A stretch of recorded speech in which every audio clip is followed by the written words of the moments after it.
Shalom saudara-saudaraku, kita jumpa kembali dalam pelajaran ke-12 dengan judul Penghakiman atas Babel. Sebelum kita lanjutkan pelajaran ini, ada satu amaran yang diberikan oleh Allah kepada kita. Coba kita baca di dalam ayat hafalan. Wahyu 18 ayat 4 dan 5. Lalu aku mendengar suara lain dari sorga berkata, "Pergilah kamu hai umatku, pergilah daripadanya, supaya kamu jangan mengambil bagian dalam dosa-dosanya, dan supaya kamu jangan turut ditimpa malapetaka-malapetakanya. Sebab dosa-dosanya telah tertimbun-timbun sampai ke langit, dan Allah telah mengingat segala kejahatannya." Saudaraku yang kekasih, fokus pokok pembahasan kita hari ini adalah mengenai istilah. Istilah yang sering digunakan dipakai di dalam Alkitab, di mana ada kata pelacur, ada kata penunggang binatang buas, ada identitasnya, dan kita akan bahas mengenai 7 kepala dan penghukuman atas Babel itu. Saudara-saudaraku yang kekasih, kita sudah belajar bahwa ketika berakhir masa pekabaran 3 malaikat, yaitu berupa panggilan kasih Allah yang terakhir, yang dibawakan oleh umat Allah yang sisa, atau bagian dari kelompok 144.000 itu, maka itulah tibanya saat Yesus datang. Yesus datang mengambil posisi sebagai raja dalam pemerintahannya di atas bumi ini. Dan kita juga sudah membahas dalam pelajaran sebelumnya, ada tanda-tanda yang Tuhan berikan kepada dunia tentang penyelesaian pelantikan Yesus sebagai Raja Kemuliaan pada saat penutupan masa penghakiman, atau berakhirnya masa The Investigative Judgment, atau berakhirnya sangkakala ketujuh. Dan itu berarti pintu kasihan sudah tertutup. Kemudian sesudah itu baru ada peristiwa kilas balik, peninjauan ulang kembali selama 7 hari. Setengah jam terjadi keheningan di surga. Wahyu 8 ayat 1. Dan sesudah itulah baru muncul 7 malapetaka terakhir, yang segera dicurahkan oleh siapa? Oleh 7 malaikat yang melakukan pekerjaan pencurahan itu. Dan selengkapnya kita bisa membaca kitab Wahyu pasal 15 dan 16. Dan lihatlah, di situ ada 7 malapetaka, 7 tulah terakhir dari sudut pandang sorga. Dan selama kita membahas ini, kita bisa melihat bagaimana Yohanes menunjukkan 7 malapetaka dari perspektif atau sudut pandang dunia, untuk menunjukkan kepada kita semua mengapa, bagaimana, dan kepada siapa 7 malapetaka atau 7 tulah terakhir itu dicurahkan. Saudaraku yang kekasih, 7 malaikat menunjukkan kepada Yohanes tentang apa bentuk penghukuman kepada pelacur besar yang duduk di banyak perairan. Marilah kita membaca buku Wahyu pasal 17 ayat 1 dan 2. Lalu datanglah seorang dari ketujuh malaikat yang membawa ketujuh cawan itu dan berkata kepadaku, "Mari ke sini, aku akan menunjukkan kepadamu putusan atas pelacur besar yang duduk di tempat yang banyak airnya. Dengan dia raja-raja di bumi telah berbuat cabul, dan penghuni-penghuni bumi telah mabuk oleh anggur percabulannya." Jadi bentuk penghukuman itu dikasih tahu oleh seorang dari 7 malaikat. Nah, coba kita pertanyakan kembali, siapa pelacur besar ini? Bagaimana kita bisa mengidentifikasikan mengenai dia? Kita baca dalam buku Wahyu pasal 17 ayat yang ketiga. Dalam roh aku dibawanya ke padang gurun, dan aku melihat seorang perempuan duduk di atas seekor binatang yang merah ungu, yang penuh tertulis dengan nama-nama hujat. Binatang itu mempunyai 7 kepala dan 10 tanduk. Saudaraku yang kekasih dalam Yesus Kristus, kita harus memperhatikan dan pahami bahwa selama penglihatan ini berlangsung, Yohanes sedang berada di sorga. Dan ketika ia dipanggil untuk naik ke atas, ke lantai tingkat yang lebih tinggi dalam kitab Wahyu, pasal 4 ayat 1 dan 2. Makanya kita tahu dia, penglihatannya itu dia berada di sorga. Coba kita baca Wahyu 4 ayat 1 dan 2. Kemudian daripada itu aku melihat, sesungguhnya sebuah pintu terbuka di sorga, dan suara yang dahulu yang telah kudengar berkata kepadaku seperti bunyi sangkakala. Katanya, "Naiklah kemari, dan aku akan menunjukkan kepadamu apa yang harus terjadi sesudah ini." Segera aku dikuasai oleh roh, dan lihatlah, sebuah tahta terdiri di sorga, dan di tahta itu duduk seorang. Saudaraku yang kekasih, dalam Wahyu pasal 17 yang dilihat oleh Yohanes, Sekarang roh itu membawa Yohanes ke padang belantara.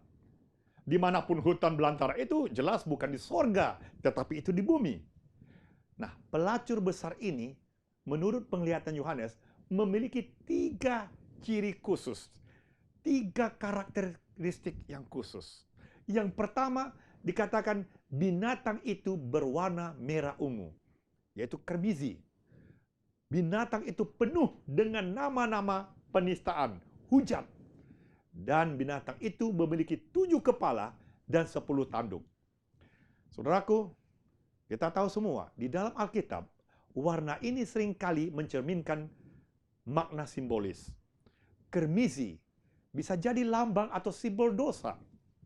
Dan darah itu juga menunjukkan keberdosaan binatang buas itu yang penuh dengan darah orang-orang kudus yang dibunuhnya. Nama-nama penghujatan itu memberikan kepada kita mengenai pemberontakan binatang buas ini terhadap Allah yang Maha Kuasa. Dan 7 kepala dan 10 tanduk selanjutnya diidentifikasikan dalam ayat-ayat berikut. Kita boleh baca mengenai karakteristik yang digambarkan oleh wanita itu dalam Wahyu pasal 17 ayat 4. Kita baca. Dan perempuan itu memakai kain ungu dan kain kirmizi yang dihiasi dengan emas, permata, dan mutiara. Dan di tangannya ada suatu cawan emas penuh dengan segala kekejian dan kenajizan percabulannya. Saudara boleh catat beberapa hal di sini dan kita lanjutkan ayat 5 dan 6. Dan pada dahinya tertulis suatu nama, suatu rahasia, Babel besar, ibu dari wanita-wanita pelacur dan dari kekejian bumi. Dan aku melihat perempuan itu mabuk oleh darah orang-orang kudus dan darah saksi-saksi Yesus. Dan ketika aku melihatnya, aku sangat heran. Saudaraku yang kekasih, dari 3 ayat ini kita bisa melihat karakteristik wanita itu. Namun, coba kita membaca sebuah tulisan pena inspirasi yang menuliskan lebih jelas lagi dari 3 ayat ini untuk pasal 17 dari kitab Wahyu yang barusan kita baca. Kita baca dalam buku Kemenangan Akhir, halaman 357 sampai 358. Perempuan yang adalah Babylon dalam buku Wahyu 17 digambarkan sebagai yang memakai kain ungu dan kain kirmizi yang dihiasi dengan emas, permata, dan mutiara. Dan di tangannya ada suatu cawan emas penuh dengan segala kekejian dan kenajizan pencabulannya. Dan pada dahinya tertulis suatu nama, suatu rahasia, Babel besar, ibu dari wanita-wanita pelacur dan dari kekejian bumi. Nabi berkata, dan aku melihat perempuan itu mabuk oleh darah orang-orang kudus dan darah saksi-saksi Yesus. Lebih jauh, Babylon dinyatakan sebagai kota besar yang memerintah atas raja-raja di bumi. Kuasa yang untuk beberapa abad lamanya mempertahankan kekuasaan kelaliman atas raja-raja dunia Kristen ialah Gereja Roma. Warna ungu dan kirmizi, emas, batu permata, dan mutiara menggambarkan kemegahan luar biasa yang melebihi raja yang dipertontonkan oleh Gereja Roma yang sombong dan pongoh. Dan tidak ada suatu kuasa yang benar-benar bisa dinyatakan sebagai mabuk oleh darah orang-orang kudus seperti Gereja Roma ini yang dengan begitu kejamnya menganiaya pengikut-pengikut Kristus. Babylon juga dituduh karena dosanya berhubungan secara tidak sah dengan raja-raja dunia. Karena meninggalkan Tuhan dan bersekutu dengan orang-orang kafir sehingga jemaat Yahudi menjadi seorang pelacur, seorang sundal. Dan demikian juga Gereja Roma yang korup oleh mencari dukungan kuasa-kuasa dunia menerima hukuman yang sama.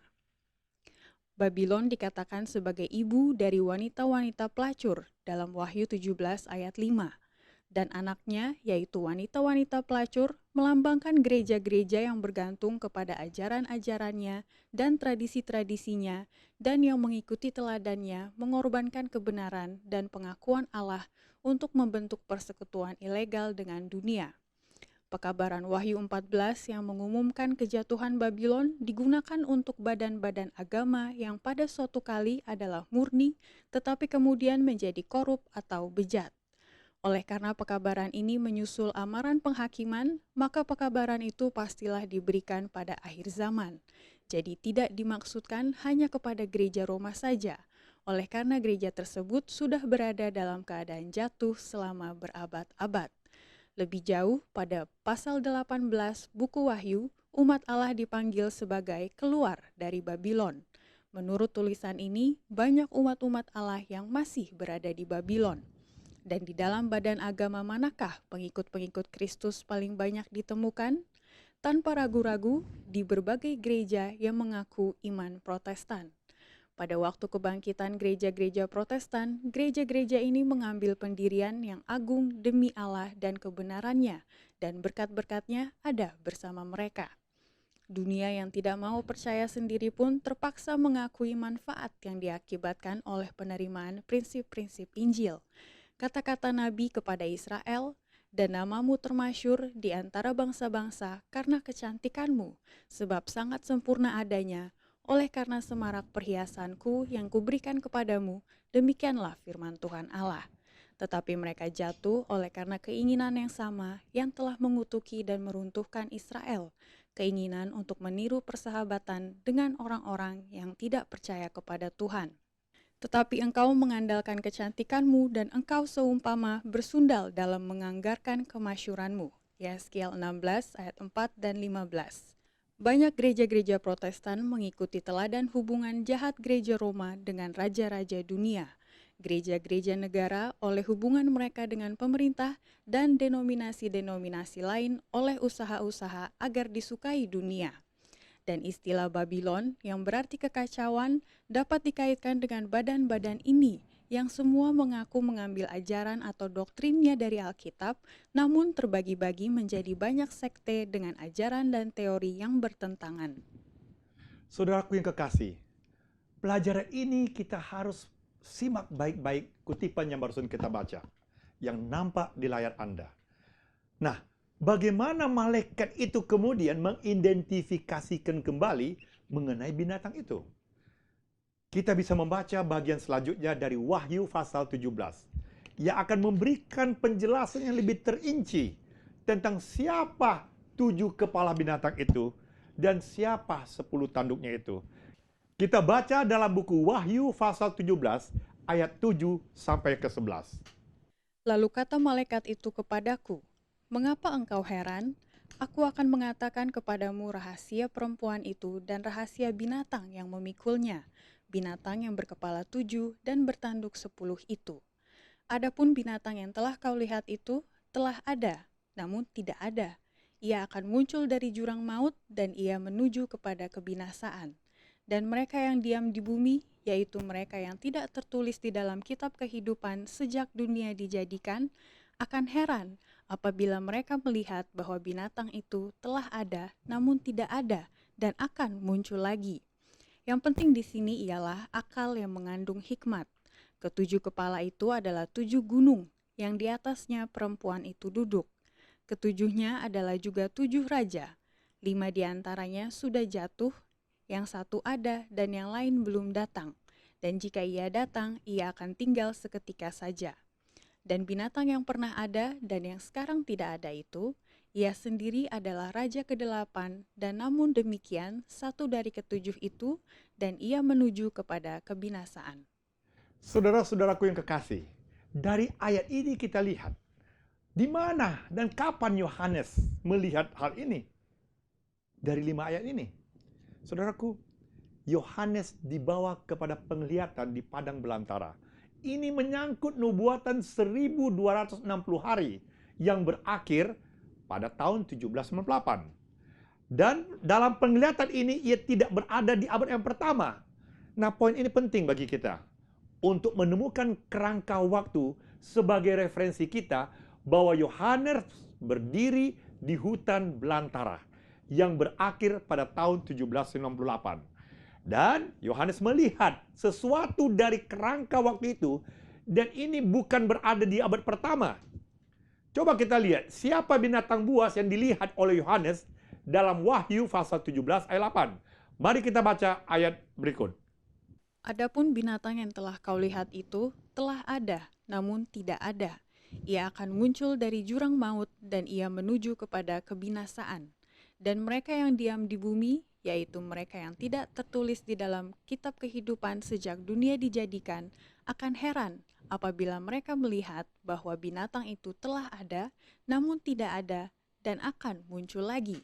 Saudaraku yang kekasih dalam Yesus Kristus, sejarah dunia dan sejarah gereja-gereja mencatat bahwa pada akhir tahun 1798, kepemimpinan gereja di Roma telah kehilangan kekuatannya setelah Paus Pius ke-6 ditangkap oleh tentara Prancis yang masuk ke kota Roma pada saat itu. Tetapi sebelum penggulingan dan kehancuran totalnya, Paus sempat berkata, "Aku bertahta seperti ratu. Aku bukan janda dan aku tidak akan pernah berkabung." Dan itu juga dicatat dalam Wahyu pasal 18 ayat 7. Yesaya 47 ayat 7 sampai 15 dan Wahyu 17 ayat 18. Itulah sebabnya saudaraku yang kekasih, malaikat itu memberitahukan binatang itu telah ada, namun tidak ada dan yang akan muncul lagi karena binatang itu terluka pada akhir tahun 1798 di periode selama di padang gurun. Maka itu saudaraku, ayat kitab Wahyu 17 ayat 8 menjelaskan bahwa ia akan muncul dari jurang maut. Ini menunjukkan lukanya akan disembuhkan lagi. Jurang maut sendiri menunjukkan bahwa binatang buas ini berasal dari bumi, bukan berasal dari sorga. Dan ada kalimat ia menuju kepada kebinasaan.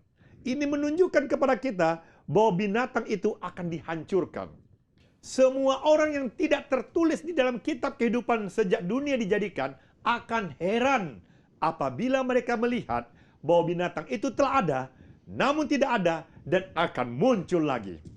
Untuk membantu gereja di zaman akhir lebih mudah mengidentifikasikan secara lebih spesifik dan khusus dan lebih jelas lagi dari kitab Wahyu 17:8 ini, kita perhatikan 7 malaikat itu kemudian memberikan lebih banyak lagi penjelasan dalam ayat-ayat berikutnya dari buku kitab Wahyu pasal 17 ayat 9 sampai 11. Mari kita baca.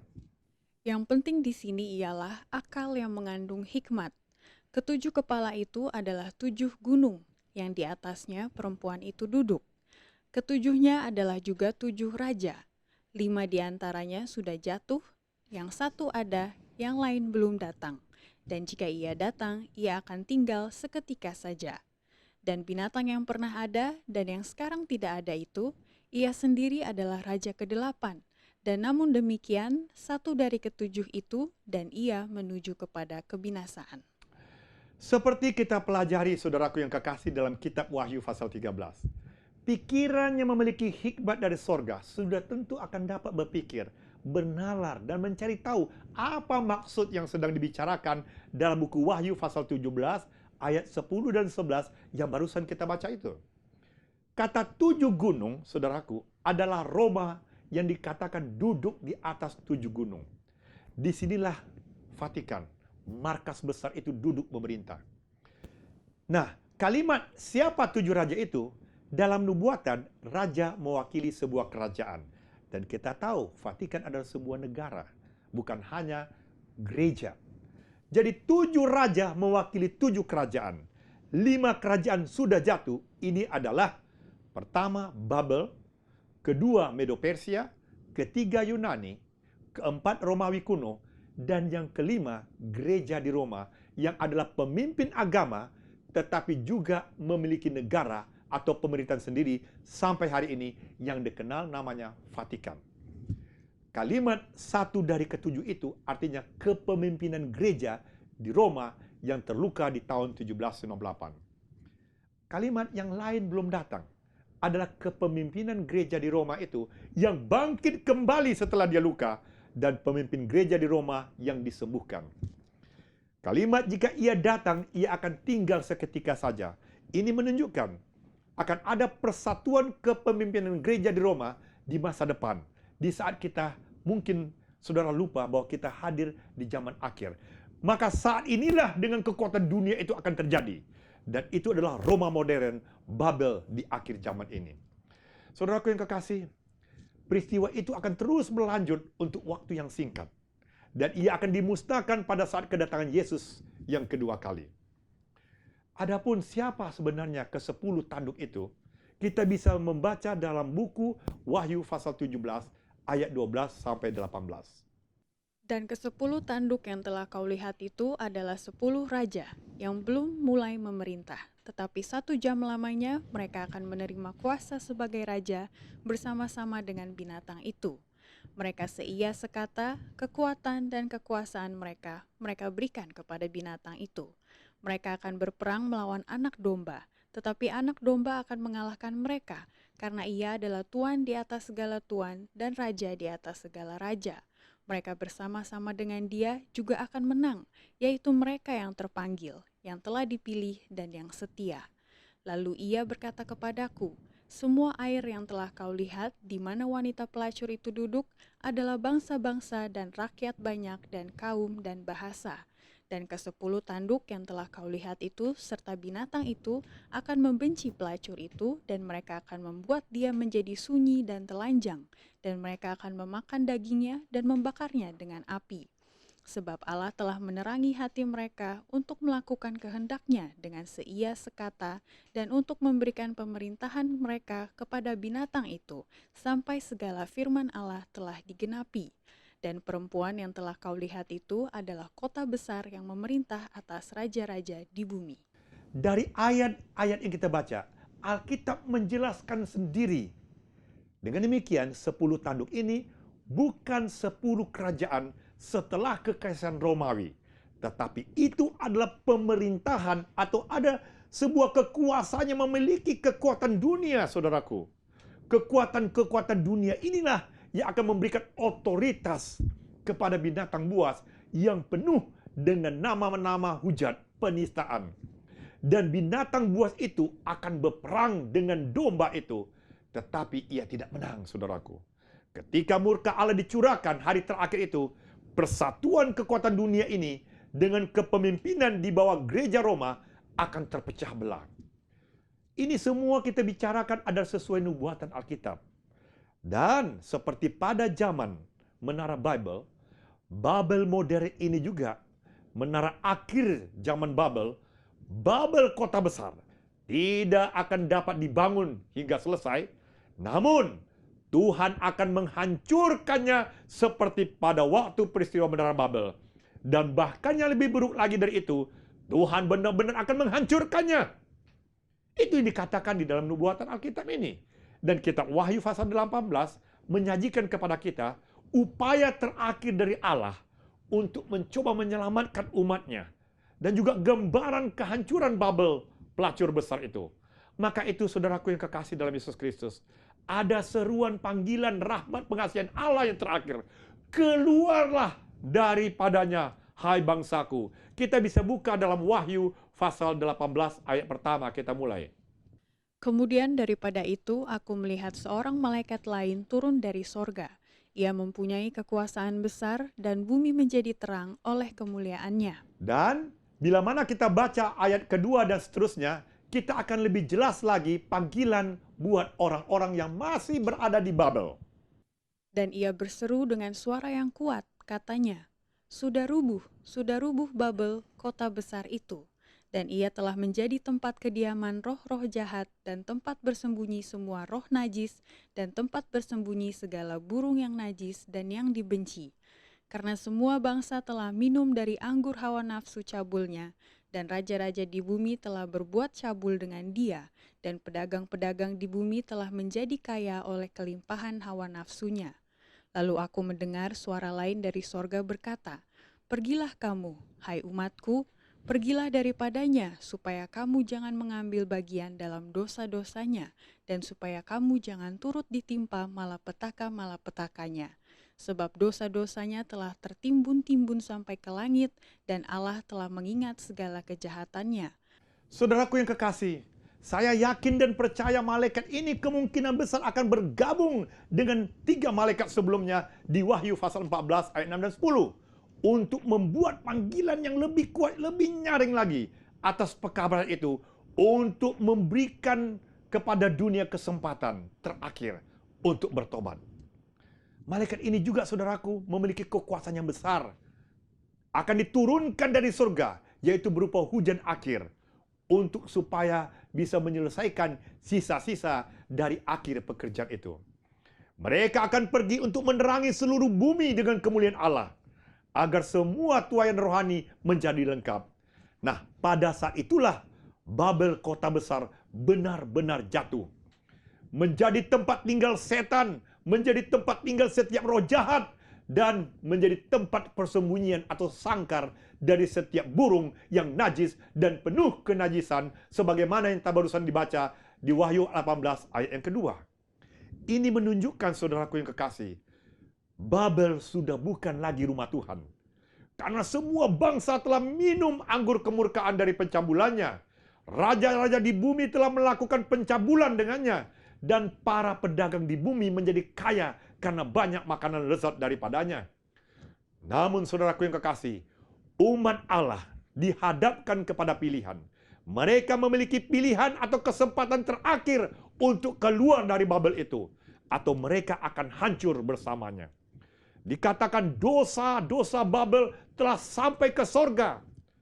Artinya apa? Tuhan akan membalaskannya. Bahkan saat dia membalas, akan melipat gandakan pembalasan itu kepada mereka yang sesuai dengan karya-karya yang telah diperbuatnya, yang masih menyembah patung dan tanda binatang itu. Pembalasan ganda ini, saudaraku, dicurahkan melalui murka Allah. 7 malapetaka terakhir pada satu bagian, dan kehancuran pada saat kedatangan Yesus yang kedua kali di bagian kedua dari penghakiman itu. Bagian selanjutnya, saudaraku, dari Wahyu 18 menunjukkan kepada kita bagaimana peristiwa penyelesaian kehancuran Babel itu. Tidak seperti pada peristiwa zaman Menara Babel yang hanya membuat proyek terhenti dan orang-orang berserakan ke seluruh dunia. Tidak demikian. Yang terjadi adalah di akhir zaman ini, Babel itu akan benar-benar hancur sebagaimana ditulis dalam buku Wahyu pasal 18 ayat ke-7. Coba kita baca. Berikanlah kepadanya siksaan dan perkabungan, sebanyak kemuliaan dan kemewahan yang telah ia nikmati. Sebab ia berkata di dalam hatinya, aku bertahta seperti ratu, aku bukan janda, dan aku tidak akan pernah berkabung. Sebab itu segala malapetakanya akan datang dalam satu hari, yaitu sampar dan perkabungan dan kelaparan. Dan ia akan dibakar dengan api, karena Tuhan Allah yang menghakimi dia adalah kuat. Saudaraku, ayat ini menunjukkan pemandangan yang kontras yang akan dirasakan oleh Babel. Dalam satu hari kelak akan ada kematian, akan ada perkabungan dan kelaparan, dan mereka itu benar-benar dibakar dengan api. Karena yang kuat adalah Tuhan Allah yang menghakimi Babel itu. Coba kita tanyakan, apa reaksi pasangan Babel itu? Kita baca dalam Wahyu pasal 18 ayat 9 sampai 19. Dan raja-raja di bumi yang telah berbuat cabul dan hidup dalam kelimpahan dengan dia akan menangisi dan meratapinya apabila mereka melihat asap api yang membakarnya. Mereka akan berdiri jauh-jauh karena takut akan siksaannya, dan mereka akan berkata, celaka, celaka engkau, hai kota yang besar, Babel, hai kota yang kuat, sebab dalam 1 jam saja sudah berlangsung penghakimanmu. Dan pedagang-pedagang di bumi menangis dan berkabung karena dia, sebab tidak ada orang lagi yang membeli barang-barang mereka, yaitu barang-barang dagangan dari emas dan perak, permata dan mutiara, dari lenan halus dan kain ungu, dari sutra dan kain kirmizi, pelbagai jenis barang dari kayu yang harum baunya, pelbagai jenis barang dari gading, pelbagai jenis barang dari kayu yang mahal, dari tembaga, besi, dan pualam, kulit manis dan rempah-rempah, wangi-wangian, mur dan kemenyan, anggur, minyak, tepung halus dan gandum, lembu sapi, domba, kuda dan kereta, budak dan bahkan nyawa manusia. Dan mereka akan berkata, sudah lenyap buah-buahan yang diingini hatimu, dan segala yang mewah dan indah telah hilang daripadamu, dan tidak akan ditemukan lagi. Mereka yang memperdagangkan barang-barang itu, yang telah menjadi kaya oleh dia, akan berdiri jauh-jauh karena takut akan siksaannya, dan sambil menangis dan meratap, mereka berkata, celaka, celaka kota besar yang berpakaian lenan halus dan kain ungu dan kain kirmizi, dan yang dihiasi dengan emas dan permata dan mutiara, sebab dalam 1 jam saja kekayaan sebanyak itu sudah binasa. Dan setiap nahkoda dan pelayar dan anak-anak kapal dan semua orang yang mata pencahariannya di laut berdiri jauh-jauh dan berseru ketika mereka melihat asap api yang membakarnya, katanya, "Kota manakah yang sama dengan kota besar ini?" Dan mereka menghamburkan debu ke atas kepala mereka dan berseru sambil menangis dan meratap, katanya, "Celaka, celaka kota besar, yang olehnya semua orang yang mempunyai kapal di laut telah menjadi kaya oleh barangnya yang mahal, sebab dalam 1 jam saja ia sudah binasa." Saudaraku yang kekasih, itulah respon dari orang-orang yang selama ini telah menikmati kemakmuran dan berbuat cabul bersama dengan wanita itu, Babel itu. Dalam 1 jam langsung binasa. Tapi coba kita lihat, apa yang menjadi reaksi dari orang-orang kudus atas peristiwa yang ditulis dalam kitab Wahyu pasal 18 ayat 9-11 yang barusan kita baca. Yang pertama adalah orang-orang kudus akan penuh sukacita. Kita bisa baca dalam Wahyu pasal 18 ayat 20. Bersukacitalah atas Dia, hai sorga, dan kamu, hai orang-orang kudus, rasul-rasul dan nabi-nabi, karena Allah telah menjatuhkan hukuman atas Dia karena kamu. Saudaraku yang kekasih, Anda masih ingat dalam kitab Wahyu pasal 12 di mana setan diusir? Saat itu setan akan marah kepada orang kudus. Begitu juga lah yang terjadi saat itu. Kita bisa baca dalam Wahyu pasal 12 ayat 12. Karena itu bersukacitalah, hai sorga, dan hai kamu sekalian yang diam di dalamnya. Celakalah kamu, hai bumi dan laut, karena iblis telah turun kepadamu dalam geramnya yang dahsyat, karena ia tahu bahwa waktunya sudah singkat. Saudaraku yang kekasih, ini adalah nubuatan peristiwa yang akan datang. Dan mungkin saja terjadi di saat kita hidup saat ini. Setan akan datang untuk berperang dengan orang-orang umat yang sisa. Tetapi sekarang pemandangannya sudah berubah, saudaraku. Tidak hanya surga bersukacita, tapi para rasul, nabi-nabi kudus, dan umat Allah akan bersukacita karena Allah membalaskan segala perlakuan setan terhadap umatnya. Kita bisa baca dalam Wahyu pasal 18 ayat 21. Dan seorang malaikat yang kuat mengangkat sebuah batu sebesar batu kilangan, lalu melemparkannya ke dalam laut. Katanya, "Demikianlah Babel, kota besar itu, akan dilemparkan dengan keras ke bawah dan ia tidak akan ditemukan lagi." Inilah satu ayat sukacita, saudaraku yang kekasih. Jelas dilukiskan bahwa Babel itu tidak akan disembuhkan lagi. Bahkan Babel itu menemui ajalnya, kehancuran total bagi Babel itu. Saudaraku yang kekasih, kemudian bagaimana dengan orang-orang yang haus akan firman Tuhan? Kita baca dalam Wahyu pasal 18 ayat 22. Dan suara pemain-pemain kecapi dan penyanyi-penyanyi dan peniup-peniup seruling dan sangkakala tidak akan kedengaran lagi di dalammu, dan seorang yang ahli dalam sesuatu kesenian tidak akan ditemukan lagi di dalammu, dan suara kilangan tidak akan kedengaran lagi di dalammu. Apa maksud ayat ini, saudaraku? Kita perlu catat di sini bahwa suara kilangan itu tidak akan kedengaran lagi di dalammu. Dan kita tahu firman Tuhan itu diumpamakan dengan gandum. Batu kilangan atau batu gerinda menunjukkan pemberian gandum atau pemecahan firman Allah. Dan kalau kita baca dalam Matius pasal 24 ayat 41, apa dikatakan oleh Yesus? Kalau ada 2 orang perempuan sedang memutar batu kilangan, yang seorang akan dibawa dan yang lain akan ditinggalkan. Nah, berarti sebuah batu kilangan tidak akan terdengar sama sekali di dalam kamu. Ini menunjukkan bahwa nabi-nabi palsu tidak akan ada lagi untuk mensalah tafsirkan firman Allah. Inilah yang ditulis selanjutnya mengenai nasib dari para nabi-nabi palsu di ayat ke-23 dari Wahyu pasal 18. Dan cahaya lampu tidak akan bersinar lagi di dalammu, dan suara mempelai laki-laki dan pengantin perempuan tidak akan kedengaran lagi di dalammu, karena pedagang-pedagangmu adalah pembesar-pembesar di bumi, oleh ilmu sihirmu semua bangsa disesatkan. Nah, saudaraku yang kekasih dalam Yesus Kristus, sebagai perbandingan kita coba baca dalam buku Matius pasal 24 ayat 37 sampai 39 mengenai kedatangan Yesus yang kedua kali ini. Apa peristiwa yang terjadi? Sebab sebagaimana halnya pada zaman Nuh, demikian pula halnya kelak pada kedatangan Anak Manusia. Sebab sebagaimana mereka pada zaman sebelum air bah itu makan dan minum, kawin dan mengawinkan, sampai kepada hari Nuh masuk ke dalam bahtera, dan mereka tidak tahu akan sesuatu sebelum air bah itu datang dan melenyapkan mereka semua. Demikian pula lah halnya kelak pada kedatangan Anak Manusia.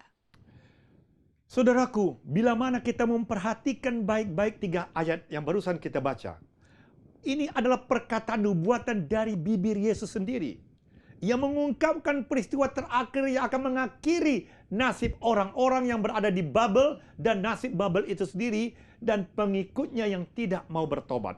Coba kita baca dalam Wahyu pasal 18 ayat 24. Apa dikatakan?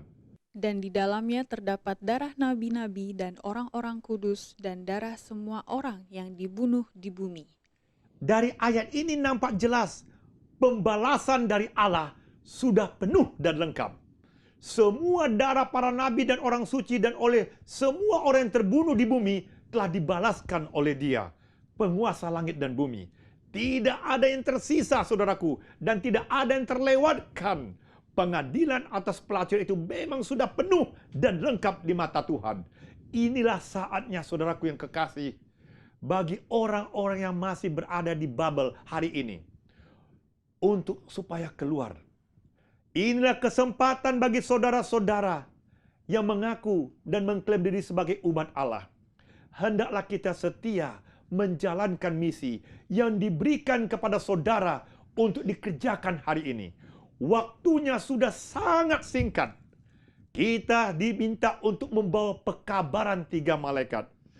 Jangan lupa, saudaraku yang kekasih, malaikat pertama memberikan pengumuman, mengadakan pemeriksaan kepada nama-nama mereka yang sudah berada di dalam genggam tangan Yesus, mengakui dan menerima Yesus sebagai juru selamat. Takutlah akan Allah, muliakanlah Dia, karena telah tiba saat penghakimannya. Dan sembahlah Dia yang telah menjadikan langit dan bumi dan laut dan semua mata air. Itulah pekabaran malaikat pertama dalam Wahyu 14 ayat 7. Mengingatkan kita, takutlah akan Allah untuk hari penciptaannya, yaitu hari Sabat. Dan malaikat yang kedua menceritakan kondisi dunia keagamaan dan mengungkapkan ketidaksesuaian kehidupan mereka bila mana buku-buku mereka diperiksa hari ini. Dan penghakiman telah diumumkan sebelumnya. Sudah rubuh Babel, kota besar itu, yang telah memabukkan segala bangsa dengan anggur hawa nafsu cabulnya. Itulah pekabaran malaikat kedua di ayat yang ke-8 dari Wahyu 14.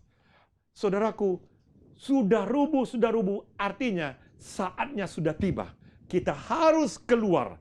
Makanya ada pekabaran malaikat yang ketiga, menyediakan obat penawar bagi saudara-saudara yang masih berada di Babel, agar mereka keluar. Dan juga ada orang-orang yang dapat mempersiapkan pekabaran ini supaya bisa layak untuk hidup pada masa penghakiman. Dan bila mana raja itu datang, dia naik bersama-sama dengan raja itu ke sorga. Makanya, jikalau ada seorang yang menyembah binatang dan patungnya itu, dan menerima tanda pada dahinya atau pada tangannya, maka ia akan minum dari anggur murka Allah yang disediakan tanpa campuran dalam cawan murkanya.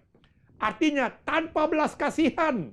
Dan ia akan disiksa dengan api dan belerang di depan mata malaikat-malaikat kudus dan di depan mata Anak Domba. Itulah pekabaran malaikat yang ketiga, amaran peringatan kepada mereka di dalam Wahyu pasal 14 ayat 9 dan 10.